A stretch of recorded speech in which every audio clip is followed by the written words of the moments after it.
So we was doing terms of the thermodynamics and now we are continuing this. Okay, next आपका topic है reversible and irreversible processes.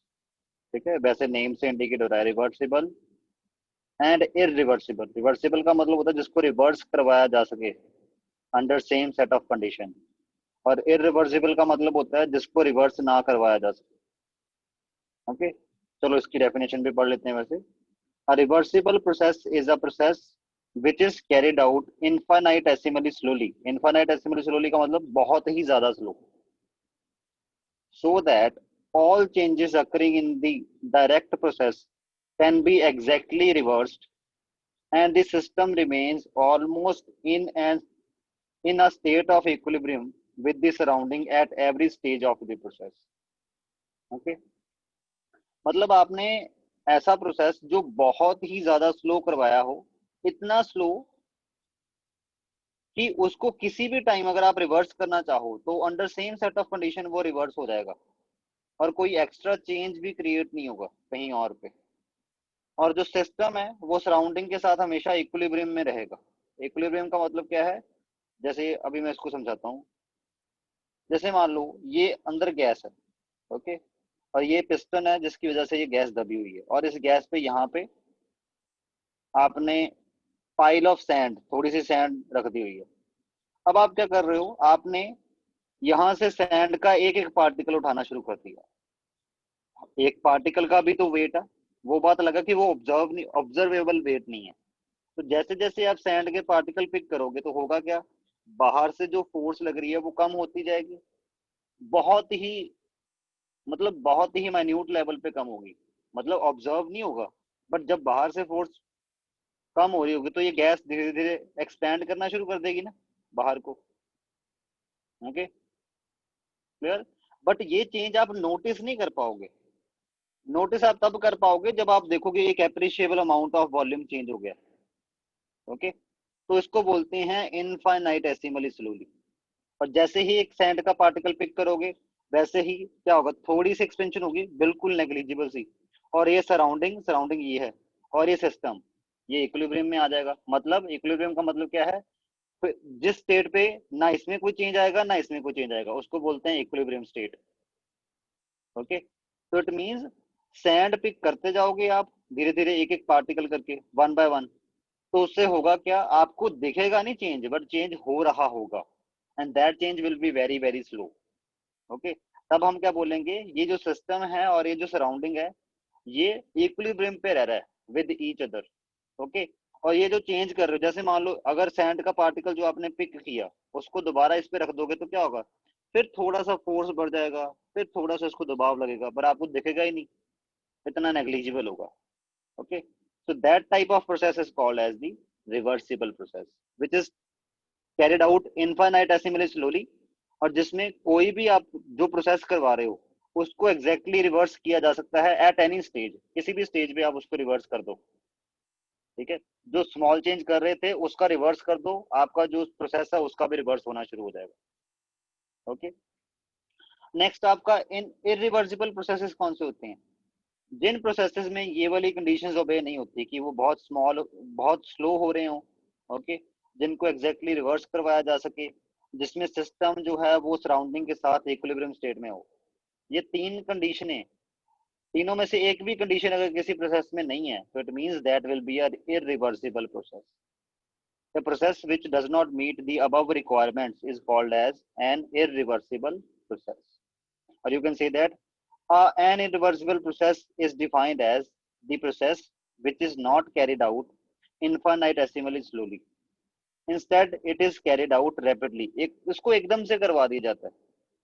Okay, so that the successive step of the direct process, जो process करवा रहे थे, cannot be retraced. Retrace का मतलब क्या होता है कि उसको एग्जैक्ट रिवर्स नहीं किया जा सकता, कहीं ना कहीं चेंज आ चुका होगा. And any change in the external conditions disturb the equilibrium. इसको अभी लाइन को छोड़ो अभी. ठीक है, इसको कैसे समझेंगे आप, जैसे मान लो ये रहा आपका पिस्टन, आपने इसको दबा के रखा हुआ था. ठीक है, आपने जैसे ही अपना हाथ हटाया वैसे ही एकदम से गैस एक्सपेंड कर गई. Okay, clear. तो इसकी वजह से हो सकता है कि जो आपके अंदर गैस है वो कूल हो जाए, ओके, या उसमें कोई और चेंज आ जाए। ये नहीं कि अब आप इसको रिवर्स नहीं करवा सकते, रिवर्स करवा सकते हो, आप दोबारा दबाओ, ये दोबारा इसी कंडीशन पे आ गया होगा। बट एक्चुअल में गैस में कुछ ना कुछ चेंज आ चुका होगा तब तक। गैस या तो हीट अप हो चुकी होगी या तो कूल अप हो चुकी होगी। ठीक है, तो इट मीन्स उसका मतलब ये नहीं है कि आपने रिवर्स कर दिया, आपने इसको रिवर्स नहीं किया है। रिवर्सिबल उसको बोलते हैं जिसको रिवर्स किया जाए बट कोई चेंज भी ना हो। मतलब जब जैसे यहाँ पे एक्सपेंड कर रहा हो, जब उसको आप दोबारा दबाओ तो और कहीं पे कोई चेंज ना आया हो, बट इसमें वो चेंज आ चुका होगा गैस के अंदर। ठीक है, तो जो भी रिएक्शन एकदम से हो जाएगी that will be the irreversible reaction. Okay, और जो बिल्कुल स्लोली स्लोली करवाओगे, ओके, नेग्लिजिबल स्पीड पे करवाओगे, that process will be called as the reversible process. आगे देखते हैं कुछ एक डिफरेंसेस रिवर्सिबल प्रोसेस और इरिवर्सिबल प्रोसेस में। The process is carried out infinitesimally slowly. Difference between the driving force and the opposing force is very small. Driving force कौन सी है? ये अंदर वाली फोर्स जो है वो ड्राइविंग फोर्स है इसके केस में, गैस के केस में। ओके, और अपोजिंग फोर्स कौन सी है? ये जो बाहर से प्रेशर लग रहा है, that is the opposing force. Reversible के केस में ड्राइविंग फोर्स और अपोजिंग फोर्स के बीच में बहुत स्मॉल डिफरेंस होता है, इतना स्मॉल कि नोटिस करने लायक नहीं होता वो। इसलिए रिएक्शन, इसलिए प्रोसेस हो रहा होता है बट आपको पता नहीं लगता।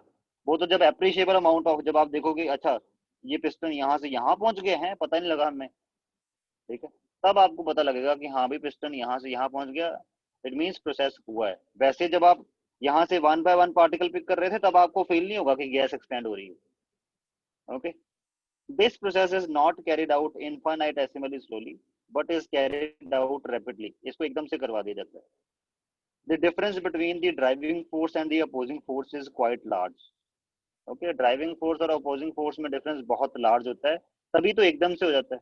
जैसे जैसे ही आपने प्रेशर हटाया, जब आपने प्रेशर अप्लाई किया हुआ था और ये पिस्टन यहाँ पे था, ठीक है, तब अंदर से भी प्रेशर से, तब क्या था, बाहर वाला फोर्स और अंदर वाला फोर्स इक्वल हो गया था, तभी तो ये पिस्टन यहाँ पे रुक गया था।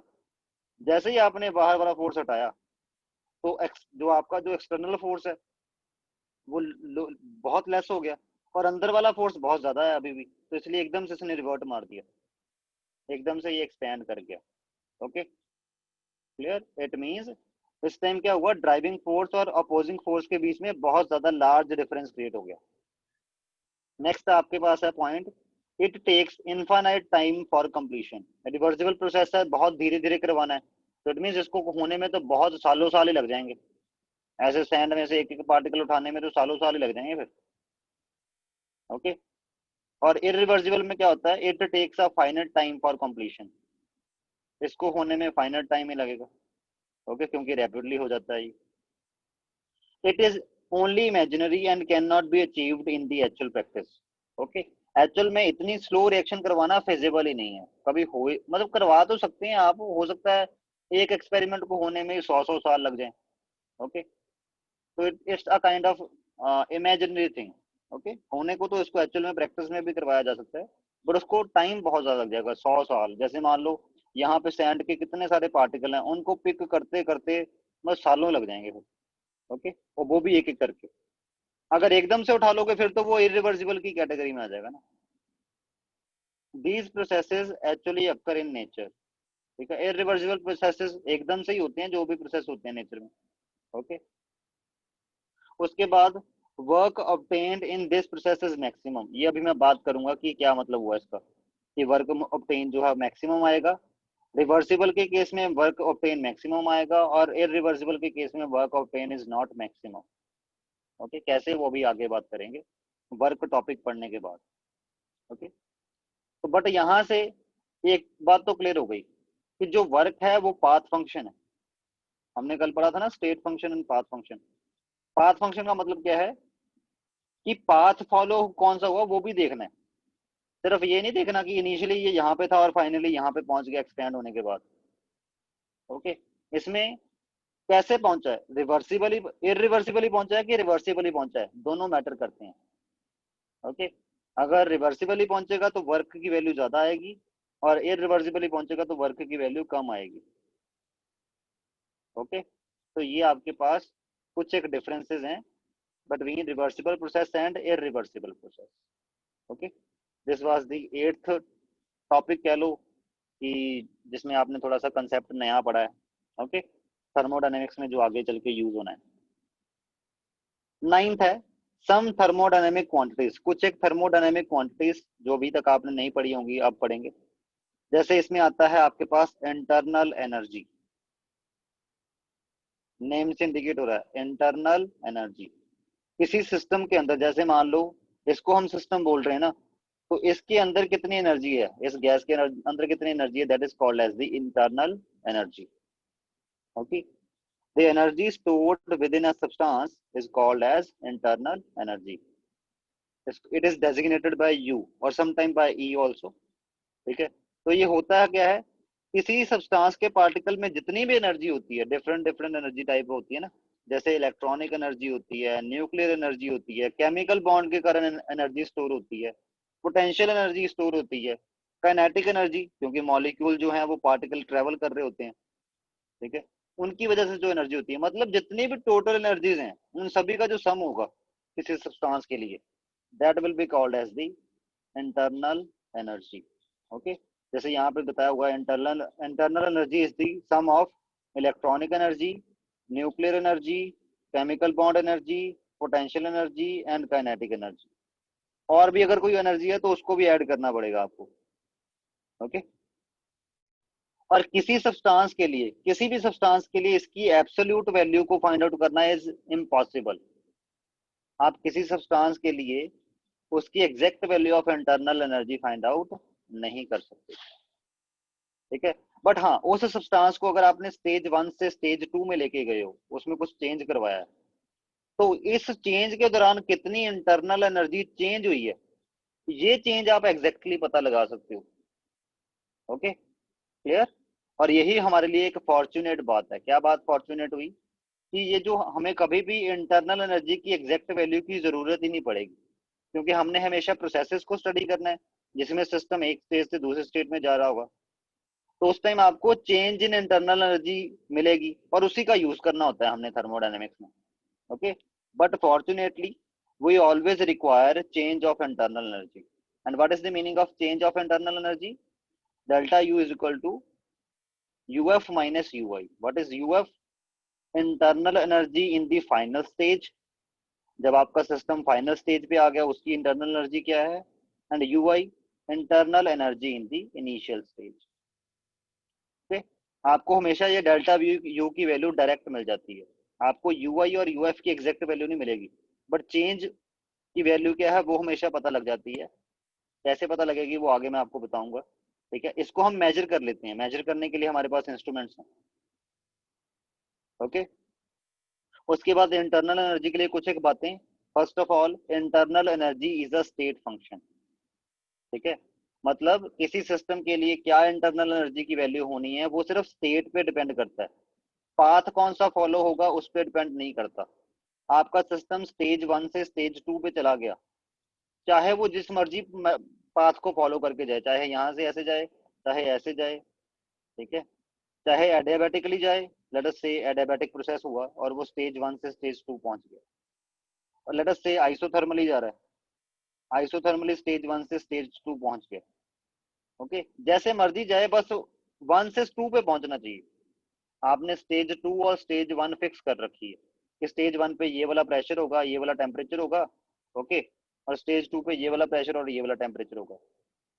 चाहे वो एडियाबेटिक पाथ फॉलो करके जाए, चाहे वो आइसोथर्मल पाथ फॉलो करके जाए, जो इंटरनल एनर्जी की वैल्यू आएगी 1 to 2 चेंज करने के लिए, ये जो डेल्टा यू की वैल्यू आएगी, that will B same for both. Okay, internal energy is a state function. It is extensive property. Obvious है, अगर नंबर ऑफ पार्टिकल ज्यादा होंगे तो उनकी इंटरनल एनर्जी ज्यादा होगी, तो चेंज भी अकॉर्डिंगली आ जाएगा. तो it is the extensive property. Internal energy, ये बहुत इंपॉर्टेंट पॉइंट है ये वाला, इसको दिमाग में बिठा लो. Internal energy of ideal gas is function of temperature only. जो आइडल गैसेस होती हैं उनकी इंटरनल एनर्जी जो है वो सिर्फ टेम्परेचर पे डिपेंड करती है, मतलब उनकी इंटरनल एनर्जी आप बढ़ाना घटाना चाहते हो तो आपको टेम्परेचर में चेंज लाना पड़ेगा, और कोई फैक्टर नहीं है जिसकी वजह से आपकी आइडल गैस की जो एनर्जी इंटरनल एनर्जी है वो चेंज हो सके। ओके, इट मींस अगर आप किसी आइडल गैस के लिए कोई आइसोथर्मल प्रोसेस करवाओगे, आइसोथर्मल प्रोसेस का मतलब क्या है, जिसमें टेम्परेचर कांस्टेंट रहता है। अभी हमने बोला कि जो आइडल गैस है उसकी इंटरनल एनर्जी डिपेंड ही टेम्परेचर पे करती है, तो अगर टेम्परेचर ही कांस्टेंट हो गया, आइसोथर्मल का मतलब तो यही है ना कि temperature will be constant, it means तब आप उस आइडल गैस को कुछ भी कर लो, उसके लिए जो चेंज इन इंटरनल एनर्जी उसको एक स्टेट से जितनी मर्जी स्टेट में भेज दो, बट आइसोथर्मली। ओके, किस मर्जी स्टेट में भेजो, चाहे फर्स्ट सेकंड में भेजो चाहे थर्ड स्टेज में भेज दो, बट आइसोथर्मल कंडीशन आपने ओबे करी, तो होगा क्या, जो आपकी आइडल गैस है उसकी इंटरनल एनर्जी में कोई चेंज नहीं आएगा, the change in internal energy will be zero. Okay, क्योंकि आइडल गैस की जो इंटरनल एनर्जी है वो सिर्फ और सिर्फ टेम्परेचर पे डिपेंड करती है, बाकी जो मर्जी होता रहे, प्रेशर हो हीट हो जो मर्जी देते रहो, उससे इंटरनल एनर्जी नहीं चेंज होती आइडल गैस की। ओके, उससे कुछ और आपके पास क्वांटिटीज हैं, जैसे एंथैल्पी हो गई, एंट्रोपी हो गई, ये वाले कुछ आपके पास नई क्वांटिटी और क्वांटिटीज हैं, इनमें चेंज आ सकता है आइडल गैस की। मान लो आपने एक बॉक्स में आइडल गैस ली, ओके, बट आपने क्या कहा कि मैं इस पे कुछ भी करवाऊंगा, कोई भी चेंज करवाऊंगा, बस इसका टेम्परेचर, ये जो बॉक्स है इसका टेम्परेचर बढ़ने या घटने नहीं दूंगा, तो होगा क्या, आपकी इस बॉक्स के अंदर जो आइडल गैस है उसकी इंटरनल एनर्जी वही रहेगी जो स्टार्टिंग में है। Okay, clear. हो सकता है जो आप उस पे लगा रहे हो, जैसे मान लो आप लेट अस से आप उसको हीट दे रहे हो, ओके, पर आप उसका टेम्परेचर नहीं बढ़ने दे रहे, हो सकता है तो वो सारा का सारी हीट जो है वो एंथैल्पी की फॉर्म में कन्वर्ट हो जाए, एंट्रोपी की फॉर्म में कन्वर्ट हो जाए, बट वो हीट कभी भी इंटरनल एनर्जी को बढ़ाने में नहीं जाएगी, क्योंकि आइडल गैस की जो एनर्जी है इंटरनल एनर्जी सिर्फ टेम्परेचर चेंज करने से ही चेंज हो सकती है, इसलिए ये इंपॉर्टेंट पॉइंट है, इसलिए मैं इसको बार बार रिपीट करता हूँ। Okay, so that's it with internal energy. Next आपके पास है वर्क। थर्मोडायनेमिक्स में वर्क का भी बहुत इंपॉर्टेंट रोल है कि work done by the body वो कैसे निकालेंगे। ओके, तो ये भी एक क्वांटिटी है जो हम थर्मोडायनेमिक्स में पढ़ते हैं। Now work is said to have been done, ये तो आपको वैसे फिजिक्स की डेफिनेशन पढ़ी होगी आपने, whenever a point of application of a force is displaced in the direction of force। मान लो ये बॉडी है, आपने इस पे फोर्स लगाई और ये बॉडी यहाँ से यहाँ डिस्प्लेस हो गई, ठीक है, dl will be the displacement of the body। तो आप कैसे पता लगोगे करोगे कि इस बॉडी पे कितना वर्क हुआ है, that is force into displacement. Okay, that is called as the work. But chemistry में आपको कई तरह का वर्क देखने को मिल जाएगा, जैसे इलेक्ट्रिक वर्क। इलेक्ट्रिक वर्क में क्या होता है, हम पार्ट, इसमें तो हमने ऑब्जेक्ट को एक जगह से दूसरी जगह भेजा ना, इलेक्ट्रिक वर्क में हम क्या करते हैं, चार्ज्ड पार्टिकल को, जैसे प्रोटॉन हो गया इलेक्ट्रॉन हो गया, उनको एक जगह से दूसरी जगह भेजते हैं, that is called as the electric work. और इलेक्ट्रिक वर्क को हम कैसे मेजर करते हैं, electric work is measured like this, EMF. EMF क्या है, इलेक्ट्रॉन मोटिव फोर्स। इसका मतलब क्या हुआ, पोटेंशियल डिफरेंस। जैसे अगर आपने चार्ज पॉजिटिव चार्ज पार्टिकल को मूव करवाना है, तो मूव करवाने के लिए आपको इसके ऊपर पोटेंशियल डिफरेंस लगाना पड़ेगा ना, तो कितना पोटेंशियल डिफरेंस आपने लगाया इसके ऊपर, ठीक है, multiply by the quantity of the electricity, ठीक है, और ये चार्ज की वैल्यू कितनी है, जैसे ये 2 कूलम का चार्ज है, 3 कूलम का चार्ज है, ईएमएफ कितनी उसके ऊपर लगाई है पार्टिकल के ऊपर उसको चलाने के लिए, मल्टीप्लाई बाय इसका अपना चार्ज कितना है, उससे कैलकुलेट होगा कि इसको यहां से यहां भेजने में कितना वर्क जाएगा, that is called as the electrical work. Okay, and second type of work which you will discuss in thermodynamics, that is work of expansion और compression। जब कोई गैस एक्सपैंड करती है या कंप्रेस होती है, इसको प्रेशर वॉल्यूम वर्क भी बोला जाता है, उस टाइम वर्क कितना करती है, उसके लिए एक्सप्रेशन जो आएगा उसको बोलते हैं pressure volume work. It is work done when the gas expands or contracts against the external pressure।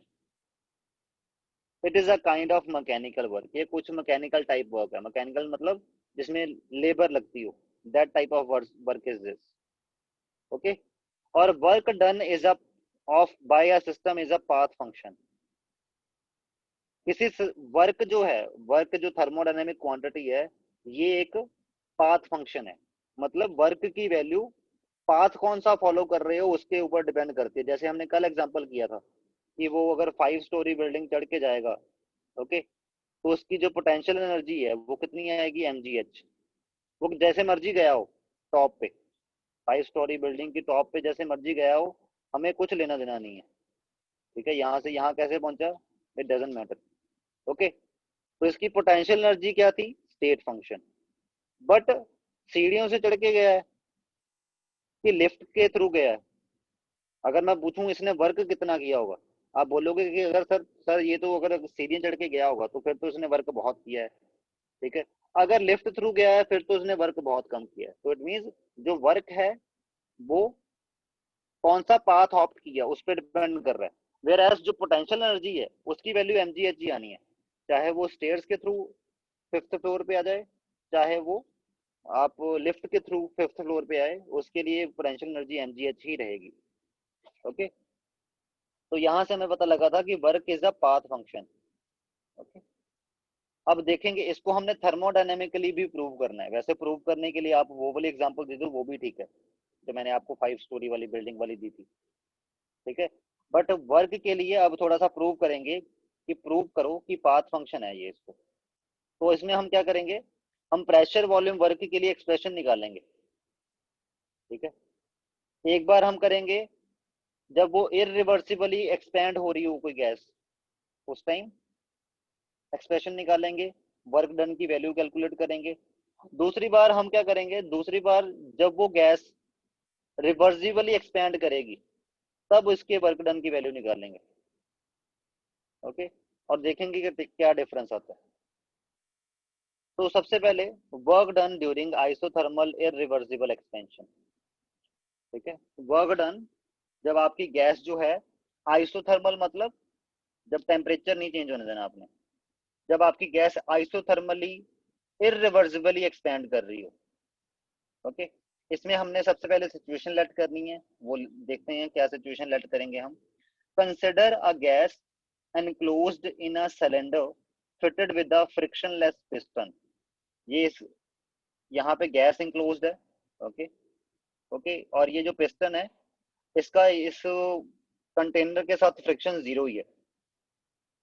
और ये जो सिलेंडर है जिसमें गैस डाली है उसका एरिया ऑफ क्रॉस सेक्शन कितना है, ए। पिस्टन का एरिया ऑफ क्रॉस सेक्शन भी ए ही है। लेट अस कि जो एक्सटर्नली प्रेशर लग रहा है इस पिस्टन के ऊपर, जिसने इस पिस्टन को दबा के रखा हुआ है, वो कितना है, पी। एक्सटर्नल प्रेशर है ये। ओके, और अगर आपकी गैस एक्सपैंड होना चाहती है, एक्सपैंड तो तभी होगी ना जब एक्सटर्नल प्रेशर इंटरनल प्रेशर से कम हो।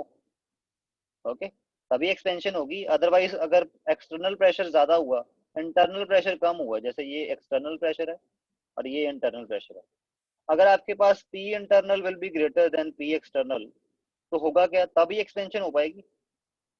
अगर उल्टा केस हो, P internal is less than P external, उस टाइम क्या होगा, that will be, then you will get your gas will be compressed। Okay, तो इसमें आपने माना है कि एक्सटर्न, क्योंकि आपने एक्सपेंशन की बात करनी थी तो आपने क्या माना है, external pressure is less then the internal pressure. Okay, और इंटरनल हाई प्रेशर की वजह से जो एक्सपेंशन हुई है उसकी वजह से पिस्टन कितना मूव किया, यहां से यहां तक आ गया। इस डिस्टेंस को क्या बोला आपने, DL, distance through which gas expand, DL. अब वर्क डन निकालेंगे हम। वर्क डन कैसे निकलेगा, वर्क डन के लिए फॉर्मूला क्या होता है, फोर्स इनटू डिस्प्लेसमेंट। अंदर से गैस ने फोर्स लगाई है। ओके, तो फोर्स की वैल्यू कैसे निकलेगी कि गैस का प्रेशर कितना था, आपको पता है प्रेशर क्या होता है, फोर्स बाय एरिया। तो फोर्स क्या होगी, प्रेशर इनटू एरिया। ठीक, तो आपने क्या किया, pressure into area of cross section कर दिया, that will be your force की वैल्यू। ठीक है, force acting on the piston will be pressure into area. P is the pressure of gas inside the container and A is the area of cross section of piston, और वो same ही है as of cylinder. ठीक है, और work done की value क्या होती है, फोर्स इनटू डिस्प्लेसमेंट। तो वर्क डन की वैल्यू क्या आ गई, फोर्स की वैल्यू क्या है, P into A into DL, तो आपने ये पुट कर दिया। Okay, but area multiply by the length, जैसे मान लो ये सिलेंडर है, इसका cross sectional area pi R square होता है ना, और अगर इसकी लेंथ है h, तो आपने देखा होगा कि जो सिलेंडर है उसका वॉल्यूम कितना होता है, पाई आर स्क्वायर एच, ये फॉर्मूला होता है ना। कैसे आता है, area of cross section multiply by the length. वही कंसेप्ट इस पे लगेगा कि area of cross section multiply by the length. ठीक, तो वहां से क्या पता लग जाएगा कि ये वाला वॉल्यूम कितना है, चेंज इन वॉल्यूम कितना आया गैस में, दैट विल बी dV। तो area into dl will be equal to dV, and what is dV, small increase in the volume of the gas। Okay, अभी हम बोल रहे हैं कि ये स्मॉल वर्क की है, अभी और एक्सपेंड कर रही है, टोटल कितना है हमें नहीं पता अभी, ठीक है, एक्सपेंड करके ये पिस्टन कहाँ तक पहुंच जाएगा, हमने बस इतना ऑब्जर्व किया कि इतना सा एक्सपेंड होने के लिए इसका वर्क जो है वो डेल्टा डब्ल्यू है। Okay, and that delta W will be equal to P into dV। What is dV, dV is the change in volume, जिसकी वैल्यू ये है। कैसे निकली, area of cross section into DL, कि कितना पिस्टन मूव किया। Okay, तो total work कैसे निकलेगा, टोटल वर्क निकालने के लिए आपने देखना है कि टोटल इसका वॉल्यूम, शुरू में वॉल्यूम कितना था और बाद में वॉल्यूम कितना हो जाएगा। जैसे मान लो मैं बोलता हूँ एक्सपेंड करके ये वाला पिस्टन यहाँ से यहाँ तक आ गया, पहले ये वाला जो वॉल्यूम था दैट इज V1, और अब जो वॉल्यूम की वैल्यू है दैट इज V2। ओके, तो आपका dV क्या हो जाएगा, V2 माइनस V1। dV मतलब चेंज इन वॉल्यूम कितना हो जाएगा फिर, V2 माइनस V1 हो जाएगा ना, final volume minus initial volume.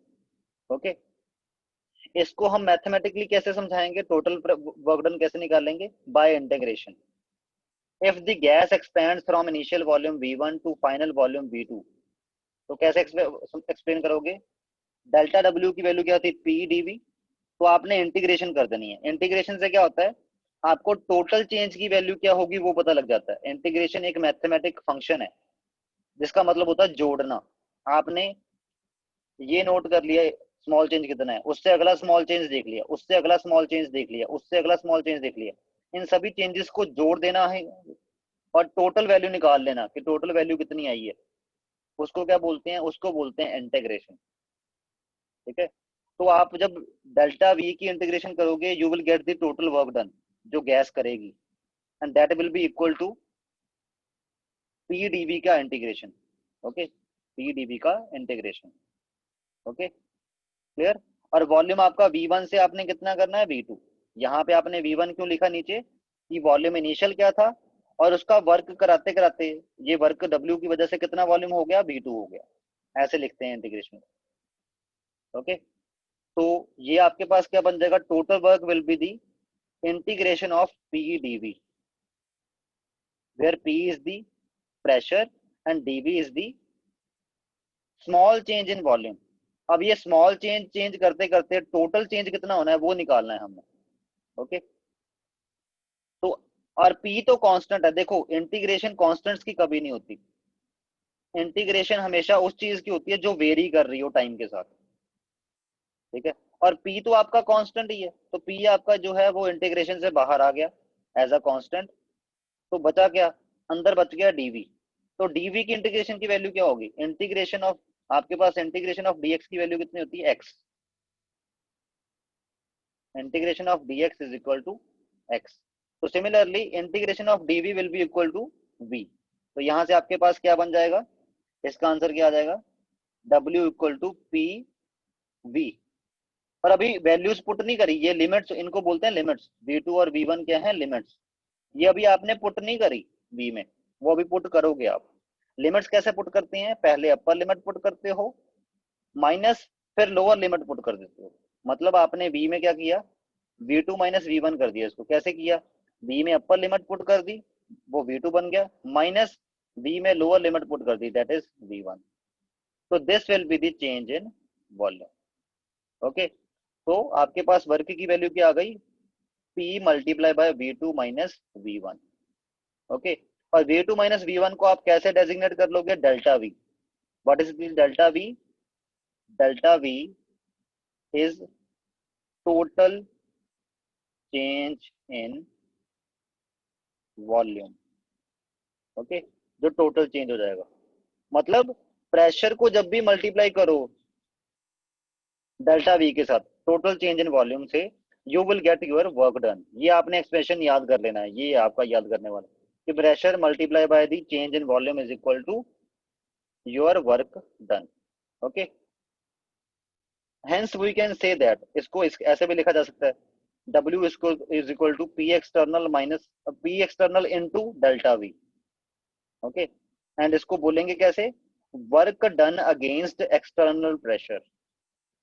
क्योंकि आपकी जो गैस है जब वो एक्सपेंड कर रही है, वो किसके अगेंस्ट वर्क कर रही है, वो एक्सटर्नल प्रेशर के अगेंस्ट वर्क कर रही है। एक्सटर्नल प्रेशर चाहता है कि ये एक्सपेंड ना करे, बट ये फिर भी एक्सपेंड कर रही है, तो इसलिए इसको ऐसा बोलते हैं, work done against external pressure, and this will be the value of the work done, कि गैस ने कितना काम किया है against the external pressure. Okay, और डेल्टा वी की वैल्यू क्या आएगी, जब आपके पास एक्सपेंशन हो रही होगी तो क्या होगा, V2, डेल्टा V का मतलब क्या है, V2 माइनस V1 है ना, तो V2 will be greater than V1, then there will be the expansion. तो उस टाइम क्या आएगा, डेल्टा V की वैल्यू क्या आएगी, पॉजिटिव आएगी ना, जब एक्सपेंशन हो रही होगी। तो यहाँ से क्या बात निकल के आती है कि W P एक्सटर्नल तो पॉजिटिव ही होगा, और अगर डेल्टा V भी पॉजिटिव आ जाए, इसका मतलब क्या है, W की वैल्यू पॉजिटिव आती है जब आपके पास एक्सपेंशन हो रही हो। ओके, और डेल्टा V की वैल्यू नेगेटिव आएगी जब कंप्रेशन हो रहा होगा। तो यहाँ से अगर ये नेगेटिव है तो W की वैल्यू क्या आएगी, W विल ऑल्सो नेगेटिव। तो यहाँ से क्या निकल के आता है कि जब कंप्रेशन हो रही हो तो W की वैल्यू क्या आएगी, नेगेटिव।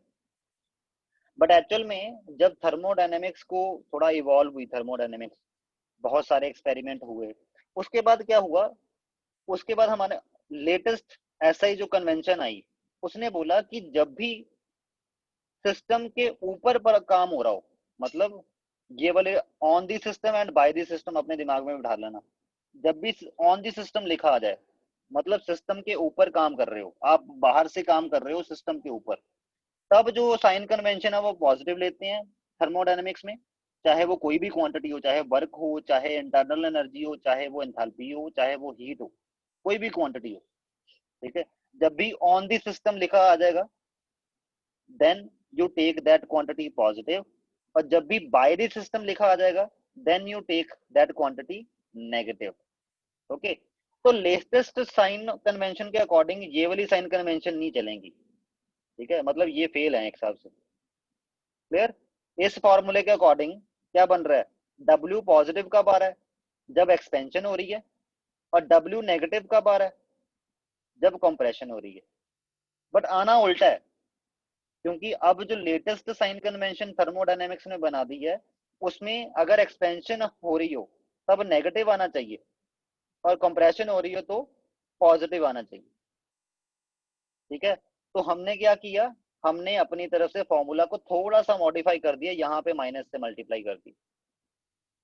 ओके, क्यों, क्योंकि जब जब कंप्रेशन हो रही होती है तब मतलब क्या होता है कि आपका जो पिस्टन है उसको बाहर से दबाया जा रहा है, मतलब आपके सिस्टम के ऊपर, ये सिस्टम था उसके ऊपर वर्क हो रहा है तभी इसको दबाया जा रहा है, मतलब इसके ऊपर वर्क हो रहा है, इसलिए W पॉजिटिव आना चाहिए, क्योंकि work is going on the system, work जो है वो सिस्टम के ऊपर हो रहा है, आप बाहर से करवा रहे हो, इसलिए W पॉजिटिव आना चाहिए था। ठीक है, और कंप्रेशन के केस में डेल्टा V की वैल्यू क्या आ जानी है, नेगेटिव।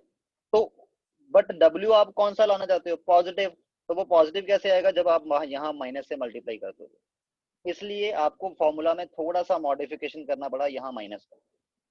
सिमिलरली जब आपकी गैस कंप्रेस सॉरी एक्सपैंड करती है, यहाँ से एक्सपैंड हो रही है, तब आपकी गैस काम कर रही होती है, आपका जो सिस्टम है, जो आपकी गैस है, आपने उसको सिस्टम बोला ना, तो आपका सिस्टम काम कर रहा होता है तब। ठीक है, तो सिस्टम जब काम कर रहा है उसको क्या बोलेंगे, work done by the system, मतलब एक्सपेंशन का मतलब क्या होता है, work done by the system, और ये नेगेटिव आएगा, आना चाहिए, क्योंकि work done by the system है ना। जब ऑन आए पॉजिटिव आना चाहिए साइन कन्वेंशन, बाय आए बाय द सिस्टम आए तो नेगेटिव आना चाहिए। ठीक है, ऑन का मतलब कंप्रेशन निकला वर्क डन के केस में, बाय का मतलब एक्सपेंशन निकला। इट मींस इसके केस में डब्ल्यू की वैल्यू नेगेटिव आनी चाहिए, और वो तभी आएगी एक्सपेंशन के केस में जब, क्योंकि डेल्टा वी की वैल्यू तो पॉजिटिव आती है एक्सपेंशन में, आपको यहाँ पे माइनस से मल्टीप्लाई करना ही होगा। न्यू साइन साइन कन्वेंशन को सेटिस्फाई करवाने के लिए ऐसा किया है। तो this will be the formula, ये आपने फॉर्मूला दिमाग में रखना है, ये वाला फॉर्मूला दिमाग में रखने की जरूरत नहीं है। ओके, इसमें माइनस नहीं इंक्लूड किया हुआ। जब माइनस इंक्लूड नहीं करोगे तो होगा क्या, साइन कन्वेंशन के अकॉर्डिंग गलत आ जाएगा। जैसे हमने पीछे पढ़ा है ना कि कोई एक्सोथर्मिक रिएक्शन होगा तो उसके लिए आपने रिएक्शन लिख के आपने कैसे लिखते हो, एनर्जी कैसे लिखते हो, -2.3 जाउल। इसका मतलब क्या होता है, एनर्जी रिलीज हो रही है। माइनस क्यों लिखते हैं उसको, क्योंकि उस time energy released by the system, आपका ये सिस्टम है, ये एनर्जी रिलीज करता है। जब बाय द सिस्टम होगा तब नेगेटिव आता है। और जब कोई एंडोथर्मिक रिएक्शन हो, ये आपने जूनियर क्लासेस में भी पढ़ा होगा, मान लो ये एंडोथर्मिक रिएक्शन है, इसको एनर्जी चाहिए होती है, तो इसके लिए एनर्जी हमेशा ऐसे लिखी थी +4.2 जाउल, कि इस रिएक्शन को एनर्जी दोगे तब ये रिएक्शन जाके होगा। ठीक है, तो पॉजिटिव कब आती है, क्योंकि इस टाइम आपको इतनी एनर्जी टू दी सिस्टम या ऑन दी सिस्टम देनी है, तब जाके ये प्रोसेस होगा, अदरवाइज नहीं होगा। तो इसलिए साइन कन्वेंशन जरूरी है, तो उसको सेटिस्फाई करवाने के लिए फॉर्मूला में ये वाली मॉडिफिकेशन हमें करनी पड़ी। ठीक है, तो work done during irreversible compression और एक्सपेंशन का फॉर्मूला क्या हो गया, ये वाला। ठीक है, और इसमें जो गैस भरी थी, ये वाली गैस हमने कौन सी मानी है, इसको आइडल गैस माना है। This is the idol gas. Okay, और हमने निकाला क्या है, वर्क डन। यहाँ पे वैसे एक्सप्रेशन हमने एक्सपेंशन का निकाला था, कंप्रेशन का तो नेगेटिव कर देना है, बस उल्टा हो जाएगा, उसमें डेल्टा वी का साइन ही ऑपोजिट होना, बाकी तो एक्सप्रेशन ऐसे निकलेगा।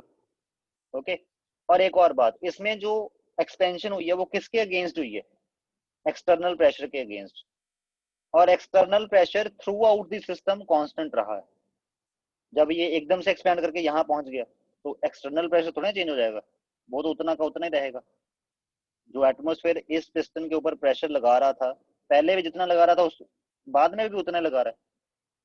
ठीक है, एक्सपेंशन के कारण होगा क्या, इंटरनल प्रेशर चेंज होगा, एक्सटर्नल प्रेशर चेंज नहीं होगा।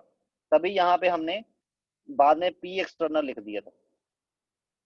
ओके, क्योंकि पी एक्सटर्नल यहाँ पे लिखना इसलिए भी जरूरी है क्योंकि work done is against the external pressure, तो यहाँ पे आपने पी एक्सटर्नल लिखना है, नॉट पी इंटरनल, क्योंकि पी इंटरनल चेंज हो रहा होता है विद टाइम, पी एक्सटर्नल नहीं होगा चेंज विद टाइम।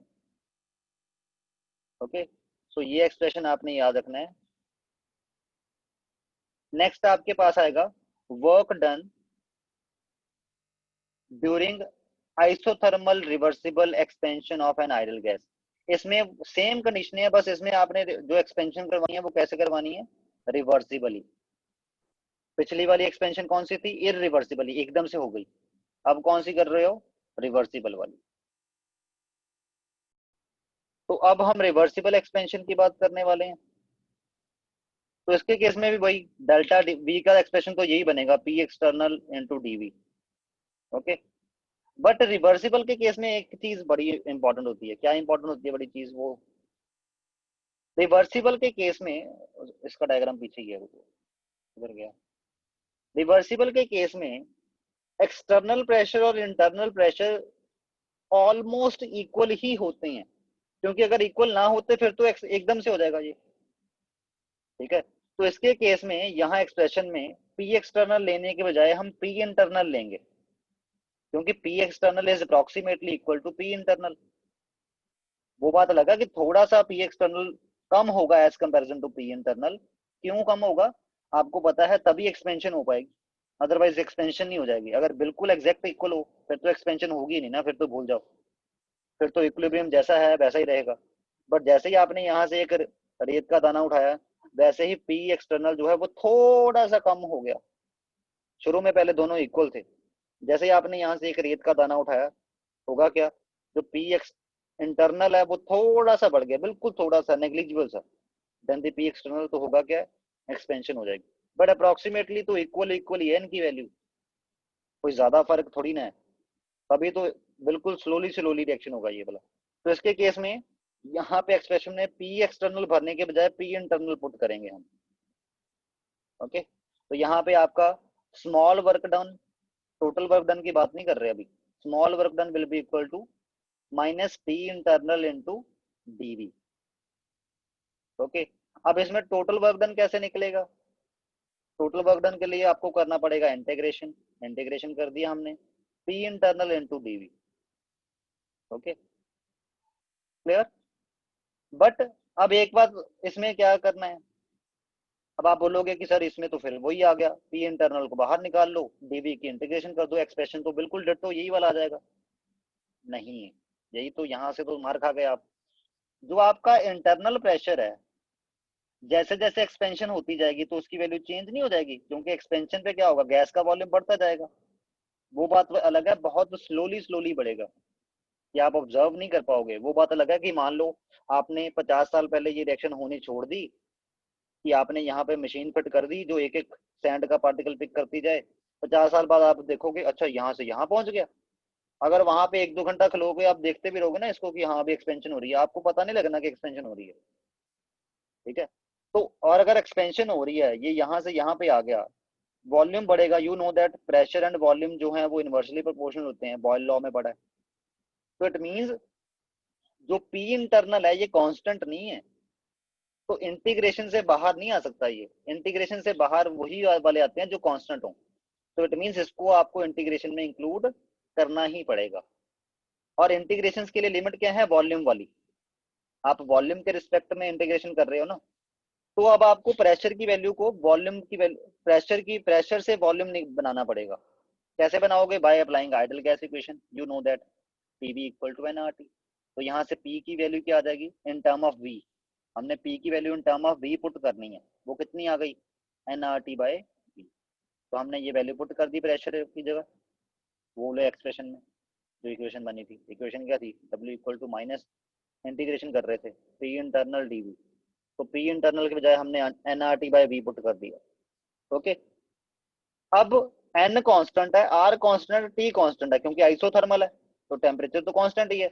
एन क्या है, number of moles of gas, gas तो थोड़ी ना लीक हो रही है इसमें से, गैस तो उतनी रहेगी, ये भी कांस्टेंट है, और आर तो वैसे ही कांस्टेंट होता है, गैस कांस्टेंट, तो एन आर टी बाहर आ गया, अंदर क्या बचा, डीवी बाय वी, क्योंकि वी कांस्टेंट नहीं है, वी तो चेंज हो रहा है ना। अब आपने जो इंटीग्रेशन करनी है वो किसकी करनी है, डीवी बाय वी की इंटीग्रेशन करनी है। जो मेडिकल वाले हैं उनको, इनके लिए थोड़ा थोड़ा मैं मेंशन कर रहा हूँ, जो नॉन मेडिकल वाले हैं वो तो इंटीग्रेशन पढ़ ही लेंगे डिटेल में। तो आपने डीवी बाय वी करना है इंटीग्रेशन। ठीक है, इसके लिए हमारे पास मैथमेटिक्स में फॉर्मूला होता है integration of dx by x, और डीएक्स बाय एक्स की इंटीग्रेशन का आंसर क्या आता है, लॉग एक्स। लॉग दो तरीके के होते हैं, एक होता है लॉग बेस 10 वाला, एक होता है लॉग बेस ई वाला। किसी दिन डिटेल में समझाऊंगा ये लॉग बेस ई और 10 का क्या चक्कर है। अभी सिर्फ इतना सुन लो कि dx बाय एक्स का इंटीग्रेशन जो है वो log x आता है, और log बेस ई वाले को आप ऐसे भी लिखते हो ln, बुक में आपको ln लिखा मिलेगा, वहां पे वो बेस की फॉर्म में ऐसे नहीं लिखते। log बेस ई लिखना डिफिकल्ट है, टाइप करना मुश्किल होता है, तो इसको वो शॉर्ट फॉर्म में ln लिख देते हैं। तो integration of dx by x क्या आती है, log x। ओके, तो बस dv बाय v की इंटीग्रेशन क्या आएगी फिर, log v। अभी लिमिट्स पुट करनी है v2 और v1। ठीक है, तो आपके पास, आपने अपर लिमिट, लिमिट कैसे पुट करते हैं इंटीग्रेशन में, जो रिजल्ट आता है उसमें अपर लिमिट, जो भी आंसर आया होता है उसमें अपर लिमिट पुट कर देते हैं, मतलब v की जगह v2 पुट कर दिया, माइनस लोअर लिमिट, v की जगह v1 पुट कर दिया। ओके, तो आपके पास ये बन गया। और हमारे पास log का एक फॉर्मूला होता है, log m minus log n is equal to log m by n। ये आइडेंटिटी होती है जो log के लिए अवेलेबल होती है। ठीक है, तो आपने log m minus log n वाली आइडेंटिटी यहाँ पे लगा दी, तो आपका W का आंसर क्या आ गया, minus n R T log base e वाला है V2 बाय V1। ओके, और आपको यही बुक में कैसे लिखे मिलेगा, उन्होंने log बेस ई ऐसे नहीं लिखना, उन्होंने कैसे लिखना है, W इक्वल टू माइनस, एक मिनट को जरा मेरे को ये, हाँ, उन्होंने ऐसे नहीं लिखना ये, उन्होंने कैसे लिखना है, W equal to minus n R T l n V2/V1 same ही बात है। मैं ln ला लिख के इसको log बेस ई लिख रहा हूँ, बुक में log बेस ई को ln लिखा होता है, क्योंकि टाइप करने में प्रॉब्लम आती है, यहाँ पे ऐसे बेस लिखा नहीं जाता पैरों में, तो वो सब स्क्रिप्ट सुपर स्क्रिप्ट लगाना पड़ेगा। वो टाइपिंग आप नहीं करते, वो देखा होगा कंप्यूटर में अगर करते हो कभी तो इसलिए वो log ई को ऐसे लिखते हैं। और एक log बेस 10 वाला भी होता है, उसको वो सिंपल log लिखते हैं, उसमें बेस नहीं मेंशन, वो बेस नहीं दिखाते। Okay clear? तो ये आपके पास एक्सप्रेशन आ गया वर्क डन के लिए, ठीक। बट हमारे पास log बेस ई वाला जो है, ये हमारे पास होते हैं log टेबल अवेलेबल, जैसे log ऑफ 5 कितना होगा, इसकी वैल्यूज हमारे पास अवेलेबल होती हैं, ठीक। बट एक्चुअल में एक होता है बेस ई वाला log, जैसे मैंने आपको पहले बताया, एक होता है log बेस 10 वाला, ठीक है। जो आपके पास टेबल होते हैं वो log बेस 10 वाले के आते हैं, ई वाले का टेबल बहुत मुश्किल मिलता है, मतलब महंगा भी होता है ये, ठीक है। तो log बेस 10 में मतलब आपका जो रिजल्ट है वो log बेस 10 में हो तो ज्यादा अच्छा है। और log बेस 10 को निकालने के लिए भी आप बिना log टेबल यूज किए भी log बेस 10 निकाल सकते हो। जैसे आपको कोई बोल दे कि log ऑफ 10 कितना होगा, 1, अगर इसका बेस 10 है तो अगर 10 वाला बेस वाला log है ये, तो इसका आंसर 1 आएगा, ठीक है। log कैसे निकालते हैं, क्या क्या आइडेंटिटीज हैं, ये एक मैं डिटेल में लेक्चर बनाऊंगा, तब आपको बताऊंगा। अभी बैक टू द टॉपिक। तो आपने यहाँ पे log बेस ई को log बेस 10 में कन्वर्ट करना है, इनके बीच में आपस में रिलेशन है कि ई को 10 में कैसे कन्वर्ट किया जा सकता है। उसके लिए क्या है, अगर आपके पास log बेस ई है तो उसको आपने 10 में कन्वर्ट करना है, तो 2.303 से मल्टीप्लाई करनी पड़ेगी। तो आपने यहाँ पे log बेस ई को जब log बेस 10 में कन्वर्ट किया तो आपने क्या किया, 2.303 से मल्टीप्लाई कर दिया, तो आपका वर्क डन के लिए एक्सप्रेशन क्या आ गया, बस। ये एक्सप्रेशन किसके लिए आया, रिवर्सिबल, जब गैस आपकी रिवर्सिबली एक्सपेंड कर रही है तो ये एक्सप्रेशन है, ओके। और अगर हम इस पे बॉयल लॉ लगा दें तो प्रेशर के टर्म में आ जाएगा आंसर, ये वॉल्यूम के टर्म में आया ना, V2/V1, V2 is the final volume, V1 is the initial volume. अगर प्रेशर के टर्म में निकालना है कि इनिशियल प्रेशर और फाइनल प्रेशर के टर्म में निकालना है, तो बॉयल लॉ लगा देते हैं। बॉयल लॉ से V2/V1 की वैल्यू क्या आएगी, P1/P2, तो आपका ये एक्सप्रेशन इसमें कन्वर्ट हो जाएगा, यहाँ पे प्रेशर के टर्म में आ जाएगा, where V1 is initial volume, P1 is initial pressure, B2 is final volume after expansion, and P2 is final pressure, okay. तो आपका देखो एक्सप्रेशन में कितना डिफरेंस है, ये आपका रिवर्सिबल के केस में आया था और ये वाला एक्सप्रेशन आपका आया था इरिवर्सिबल के केस में। तो यहाँ पे आप क्लियर कट डिस्टिंक्शन देख पा रहे होगे कि जो वर्क डन इरिवर्सिबली के लिए वैल्यू आएगी, ऑब्वियस है इसमें अगर वैल्यूज पुट करके आंसर निकालोगे वो डिफरेंट आएगी, और इसमें अगर वैल्यूज पुट करके आंसर निकालोगे वो डिफरेंट आएगी, चाहे V2 और V1 सेम हो, कि आपकी गैस जो है वो 2 लीटर से 5 लीटर एक्सपेंड हुई है, बट वो एक्सपेंड रिवर्सिबली हुई होगी, तब वर्क डन की वैल्यू कुछ और आएगी, क्योंकि तब ये वाला फॉर्मूला लगाओगे। अगर वो इरिवर्सिबली एक्सपेंड हुई होगी तब वर्क डन का फॉर्मूला हो तो सिंपल ये P external into delta V, okay. तब आपकी W की वैल्यू कुछ और आएगी, तो it means W is the path function. यहां से इंडिकेट होता है कि W आपका एक पाथ फंक्शन होता है, ओके। जैसे यहाँ पे proof of work done is a path function. In irreversible expansion, external pressure remains constant, but in reversible expansion, the external pressure has to be changed so as to remain infinitesimally smaller than the internal pressure. Okay? अगर आप इस expression को external के according भी कर देते ना, तो भी एक्सटर्नल प्रेशर को आपको चेंज करना पड़ता है विद टाइम। क्यों चेंज करना पड़ता है, क्योंकि ये रिएक्शन अदरवाइज बहुत फास्ट हो जाएगी, ओके। अगर आप एक्सटर्नल प्रेशर को की वैल्यू वही रखो और इंटरनल प्रेशर की वैल्यू चेंज होती जा रही है, तो अल्टीमेटली ये बढ़ती बढ़ती बहुत ज्यादा बढ़ जाएगी, फिर तो एकदम से रिएक्शन हो ही जाना है। आपको ये एक्सटर्नल प्रेशर भी जैसे जैसे इंटरनल प्रेशर में चेंज आ रहा हो वैसे वैसे चेंज करना होता है, ठीक है। तो आप ये भी बोल सकते हो कि रिवर्सिबल एक्सपेंशन के केस में आपको एक्सटर्नल प्रेशर और इंटरनल प्रेशर दोनों को विद टाइम चेंज करना होता है। एक तो खुद ब खुद ऑटोमेटिकली चेंज हो जाता है, दूसरे को विद टाइम चेंज करना पड़ता है, सो दैट इन दोनों के बीच में जो गैप है वो बहुत थोड़ा सा रहे, तभी भी ये रिएक्शन बिल्कुल स्लोली स्लोली होगी। अदरवाइज अगर पी एक्स इंटरनल बहुत ज्यादा हुआ और पी एक्सटर्नल बहुत कम हो गया तो एकदम से एक्सपेंशन हो जानी है। ओके, तो यहाँ पे बट पी इंटरनल के टर्म में ड्राइव करना थोड़ा इजी रहता है, इसलिए हम पी इंटरनल के टर्म में चले गए हैं इसमें।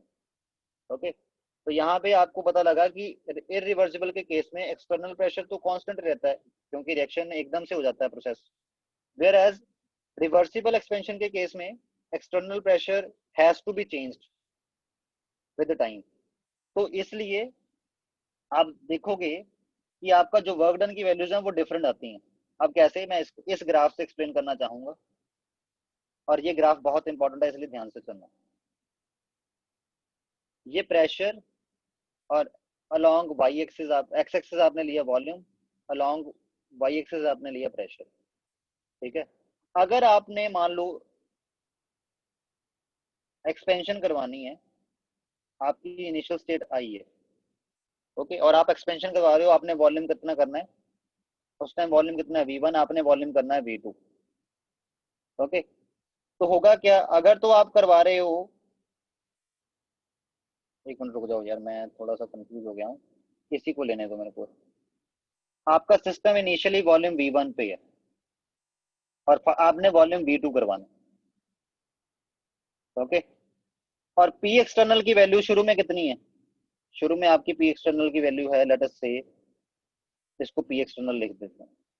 ओके, अगर आपका इरिवर्सिबल एक्सपेंशन हो रहा है फिर तो पी एक्सटर्नल की वैल्यू कांस्टेंट है, वो जैसे ही आपने V1 से V2 वॉल्यूम किया, प्रेशर एक्सटर्नल तो ऐसा ही रहा। क्लियर, तो आपकी ये वाली लाइन आएगी P वर्सेस V क्या, V के लिए जो लाइन आएगी जब आपने आइसोथर्मल इरिवर्सिबल एक्सपेंशन करवाई होगी, that will be like this, ये आएगी। ओके, और प्रेशर वॉल्यूम के लिए जो कर्व आ जाती है किसी प्रोसेस के लिए, जैसे इसमें कर्व कौन सी है, ये वाली स्ट्रेट लाइन, उसका जो उसके अंडर ये वाला जो एरिया आएगा, ये पूरा एरिया, इस एरिया को अगर मेजर कर लो वहां से आपको निकल आता है वर्क डन। ठीक है, area of pressure volume curve will give you the value of work done. Okay, तो it means isothermal irreversible expansion के केस में वर्क डन की वैल्यू क्या आई है, ये। ओके, बट अगर मैं बात करूं आइसोथर्मल रिवर्सिबल एक्सपेंशन की, जब रिवर्सिबल है तो जो आपका इंटरनल प्रेशर है वो धीरे धीरे विद टाइम क्या हुआ, विद टाइम धीरे धीरे प्रेशर भी कम हुआ, वो कांस्टेंट नहीं रहा। ठीक है, तो ये क्या हुआ विद टाइम, जैसे ही आप, ये थी इनिशियल स्टेज और ये थी फाइनल स्टेज, तो आपने इनिशियल स्टेज थी क्या थी, वॉल्यूम V1, और फाइनल स्टेज क्या है, वॉल्यूम V2। तो आपने इनिशियल प्रेशर ये रहा, आपका विद टाइम प्रेशर भी कम हो रहा है, प्रेशर भी चेंज हो रहा है ना, इंटरनल प्रेशर की बात हो रही है यहाँ पे, और एक्सटर्नल ऑल्सो। तो आपके पास कर्व कैसी आएगी जिसमें प्रेशर कांस्टेंट नहीं रहेगा, ये नहीं कि यहाँ से सीधा यहाँ चला जाएगा ना, इसमें क्या होगा, इसमें विद टाइम आपका जो प्रेशर है वो भी कम हुआ है। तो आपने ये वाली कर्व आई आपके पास ए टू बी जाने के लिए। ओके, वॉल्यूम V1 से वॉल्यूम V2 जाने के लिए आइसोथर्मल रिवर्सिबल एक्सपेंशन के केस में आपके पास कैसी कर्व आती है, ऐसी। तो अब एरिया अंडर द कर्व कितना आ रहा है, this area and this area is also calculated. Okay, तो एरिया ज्यादा किस में आया, इस वाली कर्व के केस में ज्यादा एरिया अंडर द कर्व आ रहा है, इस वाली कर्व के केस में कम एरिया अंडर द कर्व आ रहा है। तो it means isothermal reversible expansion के केस में वर्क डन ज्यादा होता है, कितना ज्यादा होता है, इतना ज्यादा होता है। इस एरिया की वैल्यू निकाल लो। ठीक है, जैसे मान लो इस एरिया की वैल्यू, जो ये वाला एरिया है इसकी वैल्यू मान लो 8 जूल आ रही है, और इस एरिया की value total this plus this कितनी आ रही है, 10 जूल। इट मींस ये वाला एरिया कितना है, ये वाला एरिया 2 जूल वैल्यू का है। ओके, तो यहाँ से आपके पास क्लैरिटी होती है कि आइसोथर्मल रिवर्सिबल एक्सपेंशन के केस में एरिया अंडर कर्व ज्यादा आता है प्रेशर वॉल्यूम ग्राफ में as comparison to isothermal irreversible expansion. तो इसलिए हम कह सकते हैं कि दोनों, मतलब प्रूफ हो गया ना कि वर्क डन जो है वो पाथ फॉलो पे डिपेंड करेगा कि आइसोथर्मली करवा रहे हो, सॉरी रिवर्सिबली करवा रहे हो कि इरिवर्सिबली करवा रहे हो। और अगर आप गैस को वैक्यूम के अगेंस्ट एक्सपेंड कर रहे हो, मतलब इसका मतलब है क्या है, आपका ये पिस्टन है, यहाँ पे बाहर कोई प्रेशर है ही नहीं, तो फिर क्या होगा, गैस एकदम से एक्सपेंड कर जाएगी, चाहे धीरे धीरे करे चाहे एकदम से करे, पी एक्सटर्नल जीरो है, आपका जो पी एक्सटर्नल है दैट इज जीरो, तो आपका वर्क डन कितना आएगा, जीरो, चाहे वो इरिवर्सिबली होगा चाहे वो रिवर्सिबली होगा। ठीक है, इट मींस अगर कोई आइडियल गैस वैक्यूम के अगेंस्ट एक्सपेंड करेगी तो उसका इरिवर्सिबल वर्क डन भी जीरो है, रिवर्सिबल वर्क डन भी जीरो है। ओके, तब उसका जो वर्क है वो सेम आएगा, तब उसका वर्क जो है एक तरह से कह सकते हो वो पाथ फंक्शन नहीं रहा। हालांकि वर्क पाथ फंक्शन होता है, बट जब एक्सपेंशन होती है किसी आइडल गैस की अगेंस्ट वैक्यूम, उस टाइम वो पाथ फंक्शन नहीं रहता, क्योंकि देखो दोनों की वैल्यू सेम आ रही है ना, चाहे वो reversible path irreversible path follow करे चाहे वो रिवर्सिबल पाथ फॉलो करे, वर्क डन की वैल्यू जीरो ही आएगी। ओके, और नेक्स्ट आपके पास है, ये अब दोबारा से आ गया रिवर्सिबल और इरिवर्सिबल प्रोसेस के बीच में डिफरेंस। हालांकि हम पहले पढ़ चुके हैं, एक बार आप इस डिफरेंस को भी पढ़ लेना इस टेबल को। ठीक है, कुछ पॉइंट सिमिलर हैं, कुछ पॉइंट इसके टर्म में बोले गए होंगे अब, तो आप इसको देख लेना एक बार। Okay, and tomorrow we will continue with heat and next topics. उसके बाद हमारा मेन काम शुरू हो जाएगा थर्मोडायनेमिक्स में। ये जो जितनी भी टर्म्स हैं उनमें बस अब हीट पढ़ना रह गया। ओके, बाद में हमारा जो थर्मोडायनेमिक्स के लॉज हैं वो शुरू हो जाएंगे, उसके बाद जितने भी बेसिक्स हैं वो आज ऑलमोस्ट कवर हो गए हैं हीट को छोड़ के। ओके, चलो हीट को भी कर लेते हैं, 2 मिनट लगेंगे उसमें भी। तो now third quantity, heat. What is heat? Heat किसको बोलते हैं? Mode of energy exchange between the system and the surrounding as a result of difference of temperature between them. Heat actual में होता क्या है, हम क्या बोलते हैं कि हमें हीट लगी है। कैसे हीट लगी है? हमने चाय के गरम गरम कप को हाथ लगा लिया, ठीक है, तो उस हीट से हमारा हाथ जल गया। क्यों जला? आपके चाय के कप का टेम्परेचर था हाई और आपके हाथ का टेम्परेचर था लो। और हीट क्या होती है? Heat is the form of energy, ठीक, जो हाई टेम्परेचर से लो टेम्परेचर की तरफ ट्रेवल करती है। तो इसलिए हीट को कैसे डिफाइन करोगे आप? Mode of energy exchange between the system and the surrounding as a result of difference of the temperature. अगर सराउंडिंग का टेम्परेचर ज्यादा है, सिस्टम का टेम्परेचर कम है, तो हीट सिस्टम से सराउंडिंग की तरफ फॉलो करेगी, फ्लो करेगी, सॉरी नॉट फॉलो। ठीक है, अगर सिस्टम का टेम्परेचर ज्यादा है और सराउंडिंग का टेम्परेचर कम है, तो हीट सिस्टम से सराउंडिंग की तरफ फ्लो करेगी। ओके, यहाँ पे आगे आ गया साइन ऑफ क्यू। क्यू मतलब हीट। हीट का साइन कैसे होगा? अगर हीट निकल रही है, मतलब heat is given by the system, system दे रहा है, हीट निकल रही है, उसका साइन मैंने क्या बोला था, बाय द सिस्टम के लिए साइन क्या आएगा? नेगेटिव। जैसे एक्सोथर्मिक रिएक्शंस के लिए जो हीट निकलती है उसको माइनस दिखाते हैं, क्योंकि heat is given out by the system. And if heat is absorbed bye the system, ठीक है, यहाँ पे बाय द सिस्टम नहीं, यहाँ पे फिर नहीं तो आप कंफ्यूज हो जाओगे। Heat is given by the system, given on the system, इसको ऐसे लिख लो। अगर आपने सिस्टम को हीट दी है तो उसको कैसे दिखाओगे? पॉजिटिव। जैसे एंडोथर्मिक रिएक्शन में आप हीट देते हो इसलिए उसको पॉजिटिव दिखाते हैं। ठीक है, ये थर्मोडायनेमिक ने डिसाइड किया है कि जब भी सिस्टम बाय द सिस्टम होगा किसी भी क्वांटिटी के लिए, then that quantity will be represented in the minus sign, and जब भी ऑन द सिस्टम होगा that quantity will be represented with the positive sign. Okay, उसके बाद आता है यूनिट्स ऑफ हीट। हीट क्या है? Heat is the energy, heat is also a form of energy ना, तो इसके यूनिट्स क्या होंगे? एनर्जी वाले, जाउल्स, कैलोरी। ओके, वो बात अलग है, शायद आपने कैलोरी यूनिट वर्ड पहली बार सुना होगा, ये एनर्जी ऑफ यूनिट होता है ये, सॉरी यूनिट ऑफ एनर्जी होता है ये। ठीक है, एक कैलोरी में कितने जाउल्स होते हैं? 4.184 जाउल। वैसे कैलोरी हीट होती कितनी है अगर इसको डिफाइन करना हो? Amount of heat required to raise the temperature of 1 gram of water through 1 degree Celsius. 1 gram पानी का टेम्परेचर 1 डिग्री सेल्सियस बढ़ाने के लिए कितनी हीट देनी पड़े? वो जो हीट देते हैं उसको 1 कैलोरी बोलते हैं। Okay, clear? So calorie is also the unit of work as well as heat. Okay, और जो आपका हीट है, heat is also a path function. मतलब अगर बॉडी, जैसे मान लो आपके पास बॉडी, ये जो आपका सिस्टम है, वो सराउंडिंग के साथ आइसोथर्मल कंडीशंस में है, तब वो heat different amount of heat lose करेगा। अगर वो एडियाबैटिकली है तब वो different amount of heat lose करेगा। मतलब अगर आपका सिस्टम वन स्टेज से सेकंड स्टेज में जाएगा, डिफरेंट डिफरेंट पाथवे फॉलो करेगा। लेट अस से पाथ ए फॉलो करके गया कि पाथ बी फॉलो करके गया। पाथ ए मान लो आइसोथर्मल कंडीशन, आइसोथर्मली है, और पाथ बी मान लो आइसोबारिकली है। ठीक है, पहुंचा तो वो 1 से 2 में ही है, बट आइसोथर्मली जो वो हीट लूज करेगा या गेन करेगा उसकी वैल्यू डिफरेंट आएगी जो वो पाथ बी फॉलो करके, क्योंकि पाथ बी आइसोबारिकली है। तो heat is also a path function. आज तक आपने जितनी भी क्वांटिटीज पढ़ी हैं उनमें से हीट और वर्क जो है वो पाथ फंक्शन है, और जो आज हमने पढ़ी है उससे पहले कौन सी, इंटरनल एनर्जी, ये एक स्टेट फंक्शन है। Internal energy is a state function. Okay, clear.